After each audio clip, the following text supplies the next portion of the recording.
Bonjour à tous.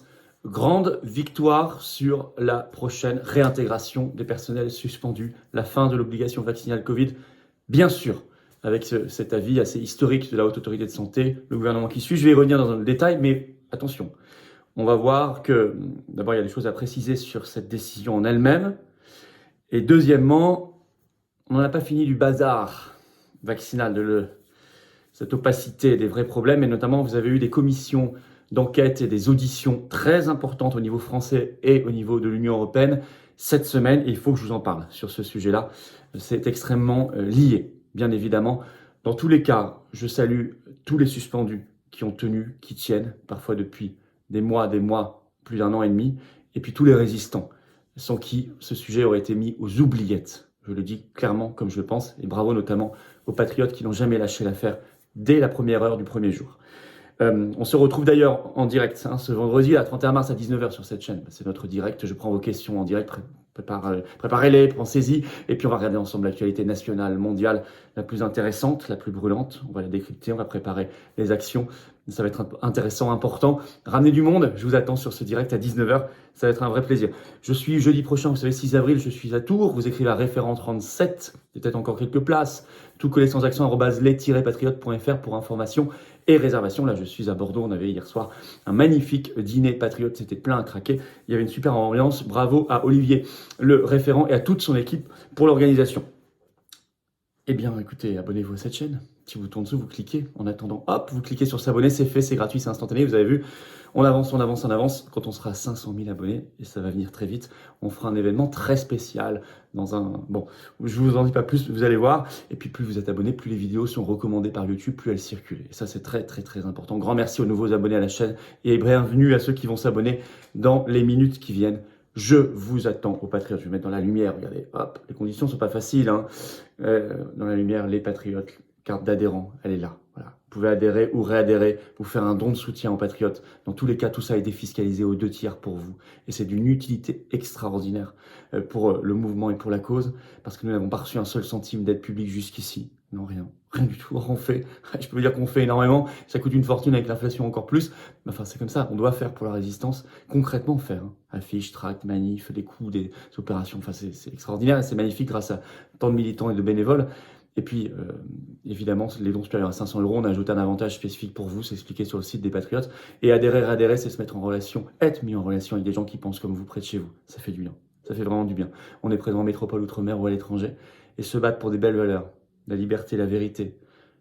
Avoir des combats tenaces comme ici sur les suspendus, ça paye. La résistance paye toujours, je vous attends. Vous serez les bienvenus. Vous pouvez adhérer ou réadhérer. Si elle a plus d'1 an, votre adhésion, elle est plus à jour, pensez à réadhérer ou être un nouvel adhérent. C'est le même lien pour le faire. C'est le premier sous la vidéo en description. C'est un lien également en commentaire épinglé. Une petite fiche maintenant sur l'écran et dans les dernières secondes de la vidéo en cliquant sur l'écran. Sous la vidéo en description, le deuxième lien sera pour faire un don de soutien aux patriotes. Voilà. Bravo aux donateurs, aux réadhérents. Bienvenue aux nouveaux adhérents patriotes. Allez, on va regarder cette histoire des suspendus. Victoire, mais attention, j'ai envie de dire cela.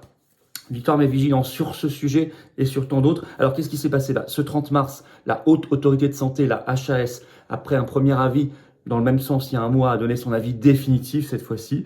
Et elle dit qu'il faut passer d'une obligation à une vaccination Covid-19, je cite, fortement recommandée, mais plus obligatoire pour les professions. Alors elle cite les professionnels du sanitaire, du médico-social, des SDIS, donc les pompiers, services départementaux d'incendie et de secours, dont les étudiants, précise-t-elle, dans ces professions.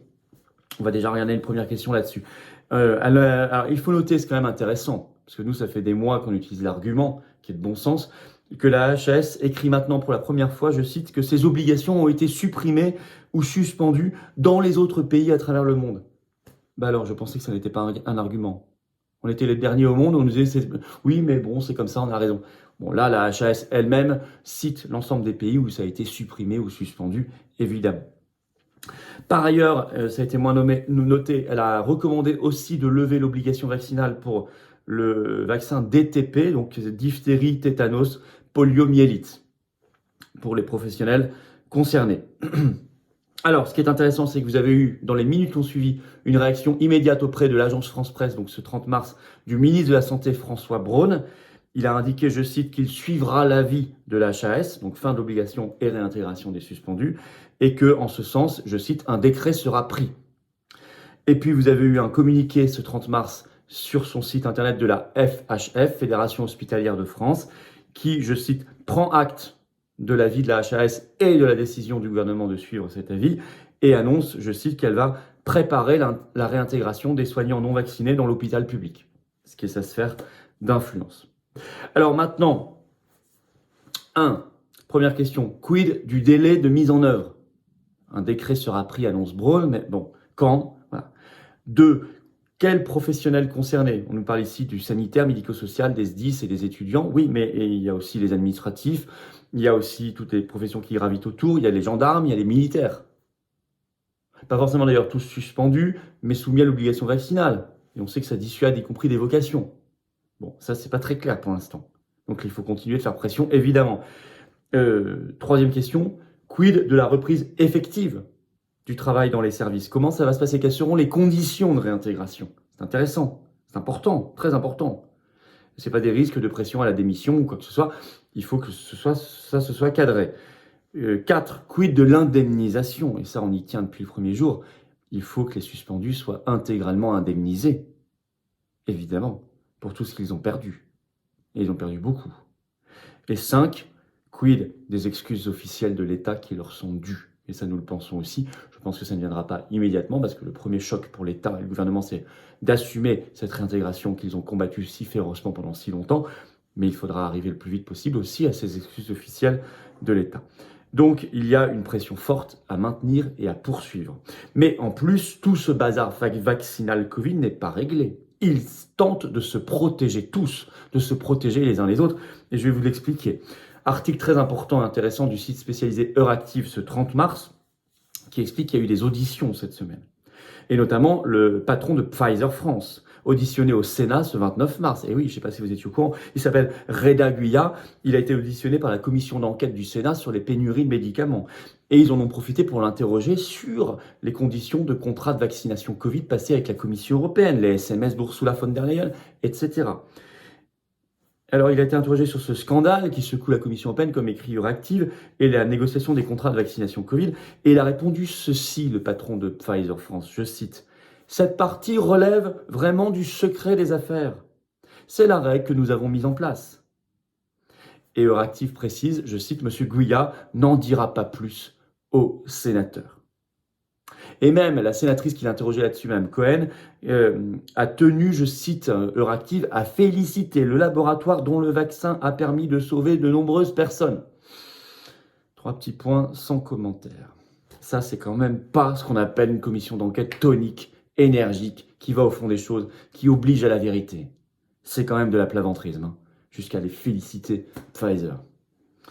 Dans le même article d'Euractiv, on apprend que le 27 mars, au niveau cette fois de la Commission européenne, de l'Union européenne plus exactement, la commissaire européenne à la santé, qui s'appelle Stella Kyriakides, était auditionnée au Parlement européen par la commission spéciale Covid. Elle aussi interrogée sur les SMS d'Ursula von der Leyen, les conditions de négociation de ces 71 milliards d'euros de contrats de vaccination Covid. Elle a répondu ceci, je cite, « La présidente de la Commission européenne, donc Ursula, n'a été impliquée dans aucune négociation de contrat. Je l'ai déjà dit et je le redirai, précise la commissaire européenne à la santé. » A-t-elle martelé aux nombreux eurodéputés selon Euractiv qui l'a interrogé sur ce sujet. Pour elle, rien à voir, vous pouvez circuler. Bon. Ça, vous voyez, autant on a une bonne nouvelle qui est arrivée de la HAS, ça laisse penser qu'on a vraiment du boulot encore. La résistance et du boulot. Alors en conclusion, justement, oui, on a encore du travail pour la transparence, la vérité et la justice. On va dans quelques jours mener une opération, vous verrez ça, je ne peux pas vous en dire plus, mais on va œuvrer très concrètement sur le terrain, comme on a l'habitude de le faire, pour la transparence, la vérité et la justice. Je vous rappelle, c'est la semaine qu'on est allé devant le siège de BlackRock par surprise, qu'on a bloqué les Champs-Élysées, qu'on a participé à cette manif qui n'était pas déclarée du tout dans le ministère du Travail, plus tout ce qu'on fait à côté. Bref, comptez sur nous pour agiter ces sujets, les faire monter et les régler surtout, très concrètement, dans un bel esprit d'action et de responsabilité. Alors c'est quand même une première grande victoire, une première belle grande victoire. Bravo à la résistance, bravo et grand soutien aux suspendus, je pense à eux. Mais certains ne sont plus avec nous parce qu'ils n'ont pas supporté la pression, et je pense aussi à eux et à leurs familles, à leurs proches. En tout cas, la résistance n'a jamais lâché. Il faut obtenir le dossier prioritaire, c'est l'indemnisation, c'est évident. Ça, on ne va pas lâcher, on continue, on accélère. Avec vous. Voilà, je compte sur vous. Pour ça, peut-être plus que d'habitude, faites circuler cette vidéo, partagez-la sur vos réseaux sociaux parce qu'elle compte beaucoup. Pensons aux suspendus, à leur famille. Mémoire, encore une fois, hommage à ceux qui ne sont plus là. Et puis, abonnez-vous pour cela à cette chaîne YouTube. Petit bouton en dessous, vous cliquez sur s'abonner, c'est instantané, c'est gratuit. Plus vous êtes abonné, plus les vidéos vont circuler plus facilement, vont être recommandées, on va réveiller des gens. C'est intéressant, c'est important. Et bien évidemment, vous le savez, il y a toujours la pétition nationale contre le drapeau européen, le torchon bleu à étoile obligatoire sur nos mairies. Elle est en lien sous la vidéo en description. Signez-la, relayez-la si ce n'est pas encore fait. C'est une proposition de loi des macronistes. Il faut la contrer absolument et informer les Français. Je vous attends, patriotes. Voilà, je vous attends. Cette carte orange, elle rime avec espérance. La résistance rime avec espérance, rime avec exigence, rime avec France. Il faut qu'on se batte ensemble. Voilà, il y a des gens qui hésitent. Je ne peux pas y aller, je vais jamais adhérer à un mouvement politique. Bah, c'est peut-être le moment de le faire. Parce qu'ici, on fait de la politique avec un P majuscule. Et parce que c'est bien de se battre pour nous, nos enfants, nos petits-enfants quand même. Je crois que ça vaut le coup. Notre humanité, notre belle France qu'on aime. C'est ça, les valeurs des patriotes. Adhérer, réadhérer contre l'oligarchie pour la résistance, pour l'avenir. Comment on fait pour adhérer ou réadhérer si on a plus d'1 an d'adhésion? C'est le même lien, le premier sous la vidéo en description. C'est un lien également en commentaire épinglé. Dans quelques secondes, en cliquant sur l'écran, vous choisissez. Sous la vidéo en description, le deuxième lien, juste en dessous, est pour faire un don de soutien aux patriotes nous permettant de financer nos actions, nos affiches, nos tracts, nos manifs et tout le reste. Ce qu'on va faire bientôt là, sur le sujet, j'en ai parlé, il faut le financer. Tout ça, c'est défiscalisé aux 2 tiers pour vous. Bravo aux donateurs, aux réadhérents, bienvenue aux nouveaux adhérents patriotes et vive la France.